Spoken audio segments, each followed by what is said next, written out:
इचलकरंजीतील शहापूर परिसरात आज सकाळी गॅस गळतीमुळे गॅस सिलेंडरचा स्फोट झाला। या स्फोटात मूळचे बिहार राज्यातील 66 वर्षीय रामनवमी यादव गंभीर जखमी झाले, तर घर आणि प्रापंचिक साहित्याचं मोठं नुकसान झालंय।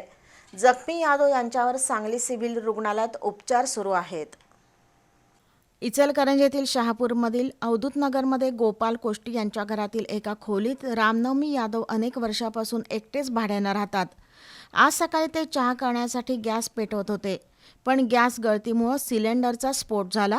प्रचंड मोठा आवाज झाल्यानं आजूबाजूचे नागरिक जमले। गॅस सिलेंडरचा स्फोट झाल्याचं स्पष्ट होताच अग्निशमन दलानं धाव घेऊन मदत कार्य सुरू केलं।